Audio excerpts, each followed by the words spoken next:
Hoy en día tenemos la idea de que el yoga es puro amor y paz, que las personas que practican yoga terminan convirtiéndose en una especie de seres iluminados, porque logran encontrar una conexión con su esencia misma, y en especial con el universo. Una esencia que les lleva a entender la forma en la que todos los seres vivos nos encontramos interconectados, y en cómo el dañar a uno puede terminar dañándonos a todos. Idea que se complementa a la perfección con el concepto ético de ahimsa o no violencia, un concepto que se encuentra muy presente en el camino de 8 ramas de la Ashtanga Yoga que propone Patanjali en los Yoga Sutras, y que también se repite en varios de los Yoga Upanishads. Otro concepto menos apropiado, pero que también se encuentra muy presente en todos los sistemas de yoga clásico, es el de Brahmacharya, un concepto que ha sido interpretado y reinterpretado de 1000 formas diferentes para adaptarse al estilo de vida de las y los occidentales, pero que de manera literal se traduce como el camino del Brahman o la conducta coherente del Brahman.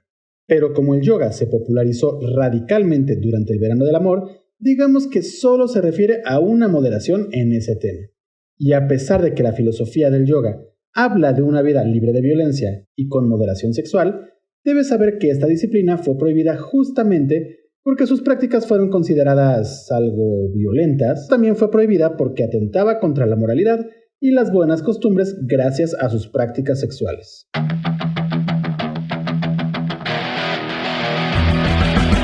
Yoga, una disciplina ancestral que se convirtió en uno de los negocios más lucrativos de la industria del fitness. ¿Cómo es que esta técnica antigua se convirtió en un negocio espiritual? ¿Realmente es yoga lo que practicamos hoy en día? ¿Qué chingados es el yoga? Yoga y más allá, un podcast en el que buscamos entender la evolución de la práctica de yoga desde su filosofía ancestral hasta la práctica postural contemporánea. Acompáñanos a profundizar en esta práctica, entender sus conceptos y desmenuzar su historia.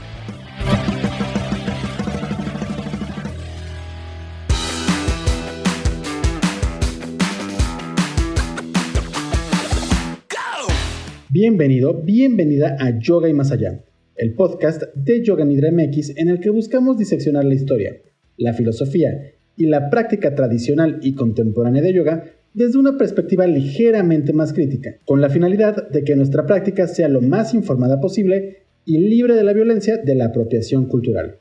Yo soy Rodrigo Delgado y durante los próximos minutos te hablaré de las 2 ocasiones en las que el gobierno terminó prohibiendo la práctica de yoga, y en cómo fue que esto casi terminó erradicando la práctica ancestral.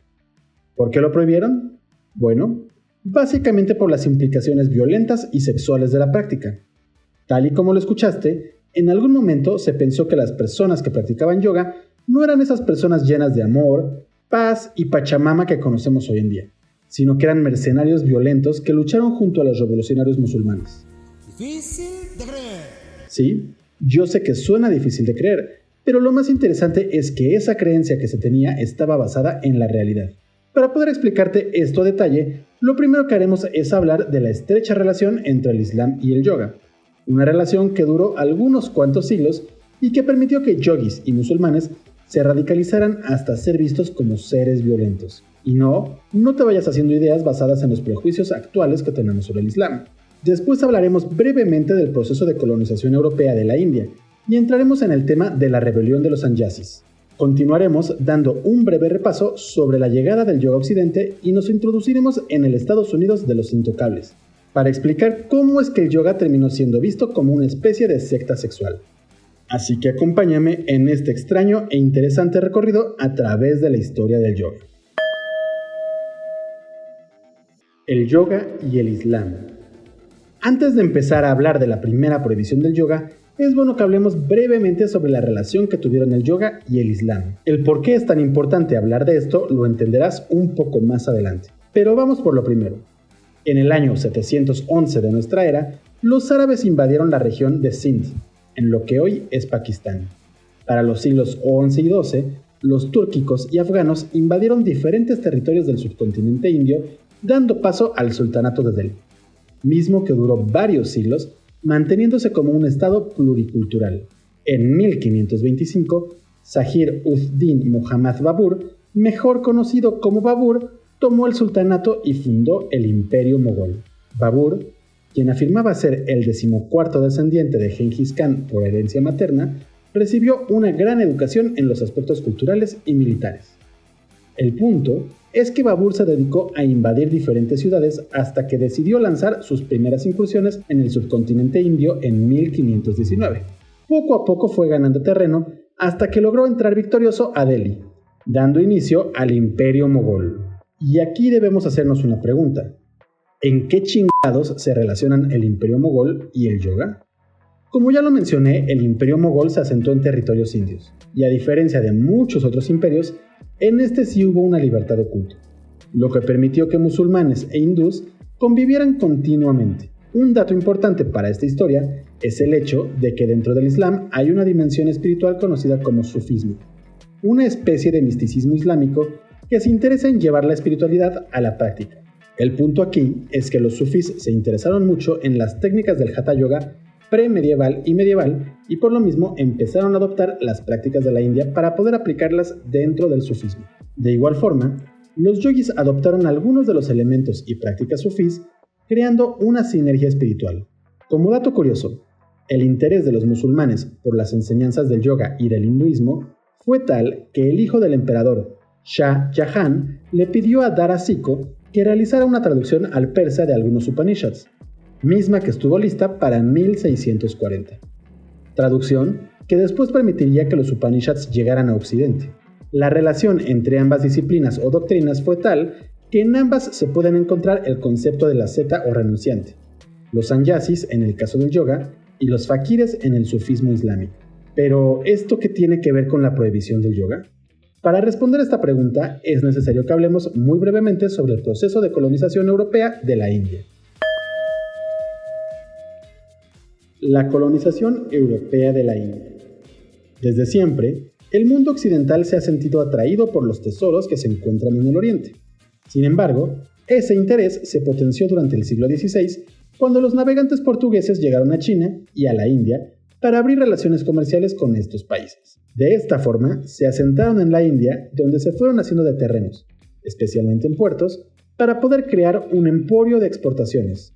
Pocos años después, se creó la Compañía Neerlandesa de las Indias Orientales, con la que los Países Bajos buscaron explotar comercialmente las riquezas de Oriente. Y de manera paralela, también se creó la Compañía Británica de las Indias Orientales con la misma finalidad. En un principio, los tres países lograron negociar con el Imperio Mogol de una manera bastante sana. Sin embargo, poco a poco, gracias a la codicia, empezaron a surgir disputas entre estos países, pues el imperio empezó a beneficiar más a los ingleses, permitiendo que se generaran diferentes luchas internas entre compañías y con el mismo imperio.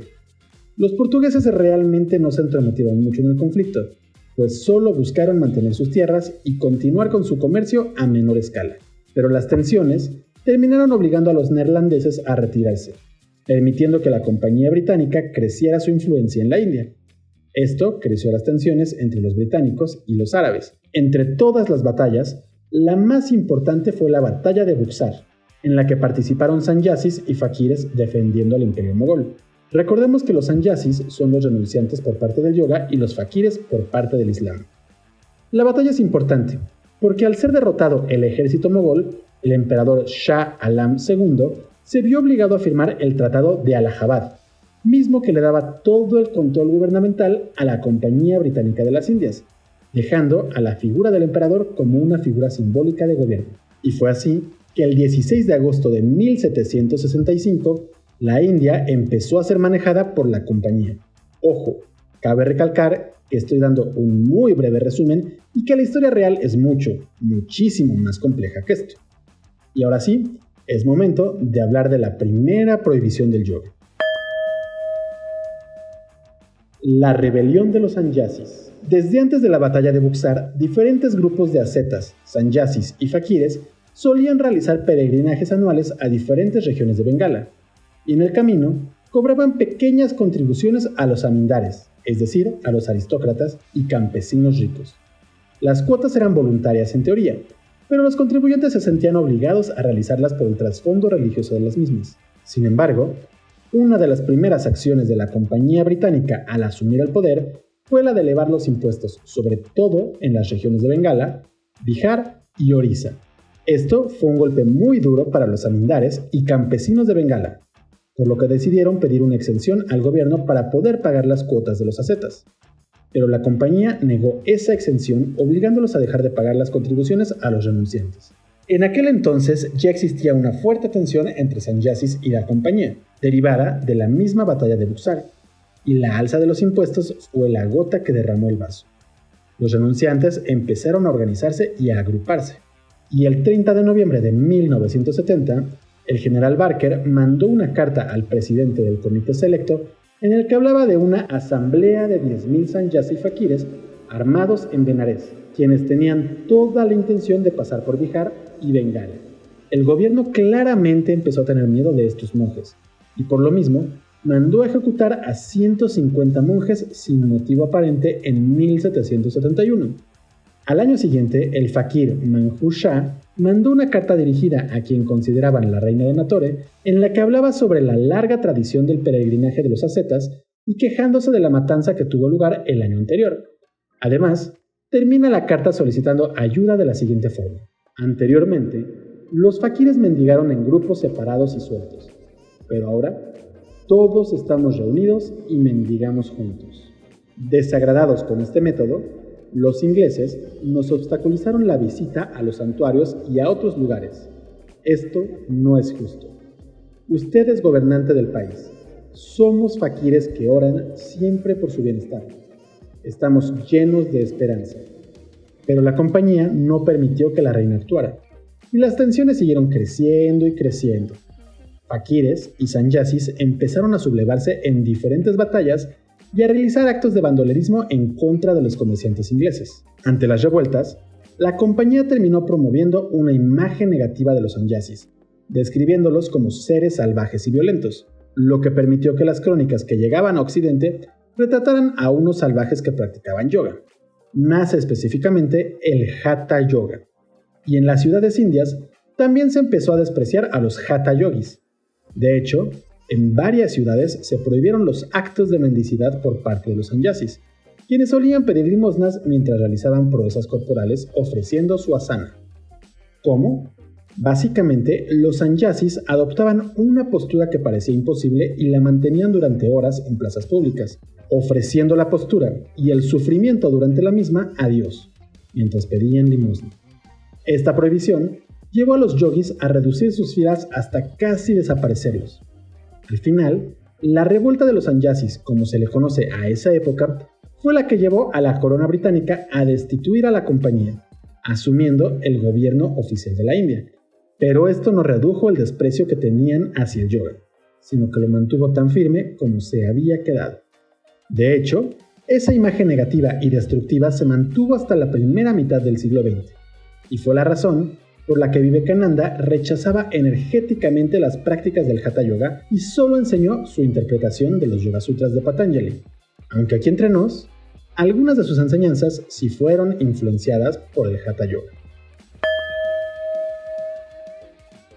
La llegada del yoga a Occidente. El Hatha Yoga había quedado prácticamente en el olvido. Sin embargo, a principios del siglo XX, diferentes políticos y pensadores indios vieron la necesidad de crear una identidad nacional ante la inminente revolución o independencia de la India. Gracias a esto, apoyaron a diferentes monjes para que propagaran las ideas del hinduismo o los hinduismos por todo el país, y también mandaron a Vivekananda a Estados Unidos para que participara en el Parlamento Mundial de las Religiones que se realizó en 1893 en la ciudad de Chicago. En el Parlamento, el Swami habló principalmente de hinduismo y no mencionó al yoga, pero en su viaje empezó a dar cursos de lo que él consideraba que era Raja Yoga, sembrando la semilla del yoga en Occidente. El Swami abrió las puertas para que diferentes gurús y monjes viajaran a Estados Unidos para buscar fama y fortuna enseñando las técnicas del yoga. De manera paralela, diferentes académicos y ocultistas empezaron a desarrollar un sistema de yoga basándose en las traducciones que tenían de los diferentes textos clásicos de yoga, como los Yoga Sutras, los Upanishads, el Hatha Yoga Pradipika, el Bhagavad Gita y el Shiva Samhita. Debes saber que el Hatha Yoga tradicional tiene un origen en el Tantra. Por lo mismo, las y los occidentales también voltearon su mirada al Tantra. Entre todos esos personajes, quizá el más importante fue Arthur Avalon, quien se dedicó a traducir varios textos de yoga y de tantra, manteniendo la traducción de la forma más objetiva posible. Traducciones que terminaron influenciando fuertemente a todas y todos los estudiosos occidentales de yoga y de tantra, llevándolos a realizar sus propias interpretaciones de estas doctrinas y disciplinas. Y entre todas esas personas hubo dos que lograron que el yoga se prohibiera brevemente en los Estados Unidos. Me refiero a Pierre Bernard y a Ida C. Craddock. ¿Cómo fue que lograron la prohibición del yoga? Los Estados Unidos de Anthony Comstock y el yoga tántrico. Hablemos brevemente sobre Anthony Comstock, uno de los activistas antivicios más importantes de los Estados Unidos.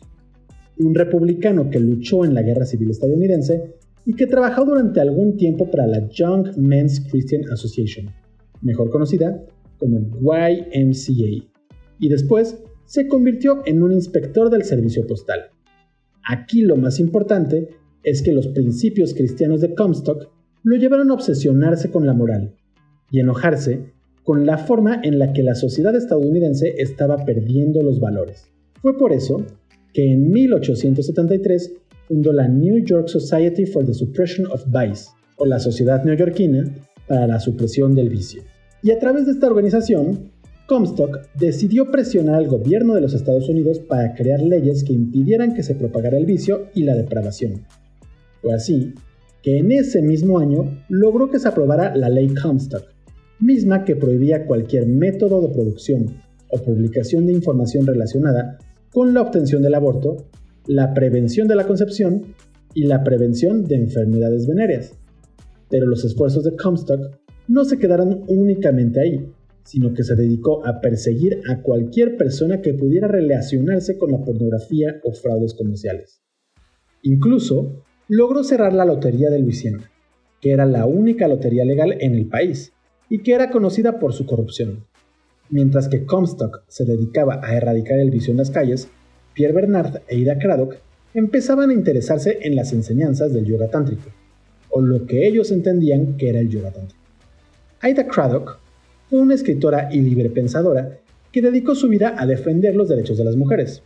Además se interesó mucho en el ocultismo, la magia y la sexualidad, razón por la cual se dedicó a escribir mucho sobre estos temas, siendo considerada por muchas personas como una precursora de la sexología moderna.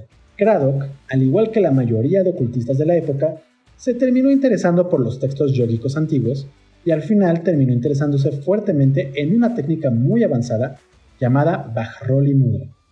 Esta técnica aparece en varios manuales medievales de yoga como el Shiva Samhita y el Hatha Yoga Pradipika.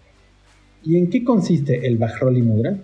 El Shiva Samhita lo describe de la siguiente forma: actuando por misericordia a mis devotos, ahora explicaré el Vajroli Mudra, el destructor de la oscuridad del mundo, el más secreto entre todos los secretos. Primero, deje que el practicante talentoso introduzca en su propio cuerpo, de acuerdo con los métodos apropiados, las células germinales del órgano femenino, por succión a través del tubo de la uretra, refrenando su propio semen cuando practiquen la copulación. Si por casualidad el semen empieza a moverse, que detenga su emisión mediante la práctica del Yoni Mudra. Deje que coloque el semen en el conducto de la mano izquierda y detenga las relaciones sexuales. Después de un tiempo, déjelo continuar de nuevo. De acuerdo con las instrucciones de sus preceptores y pronunciando el zumbido sonoro, que extraiga por la fuerza a través de la contracción de la Panavayu las células germinales del útero. Sepa que el semen es parecido a la luna y que las células germinales son el emblema del sol. Que el yogi haga su unión en su propio cuerpo con gran cuidado. Yo soy el semen, Shakti es el fluido germinal. Cuando ambos se combinan, entonces el yogi alcanza el estado de éxito y su cuerpo se vuelve brillante y divino. La eyaculación de semen es muerte, conservarlo dentro es vida. Por lo tanto, que el yogi conserve su semen con mucho cuidado. En verdad, los hombres nacen y mueren por el semen. Sabiendo esto, que el yogi practique siempre para preservar su semen. Cuando a través de grandes esfuerzos se obtiene el éxito en la conservación del semen, ¿qué no se puede lograr entonces en este mundo? A través de la grandeza de su conservación, uno llega a ser como yogi, en gloria. Este yoga se puede practicar con mucho disfrute. Por lo tanto, el yogi debería practicarlo. Hay dos modificaciones del Bajroli, llamadas Sahayoni y Amarani. Por supuesto que el yogi conserva el semen.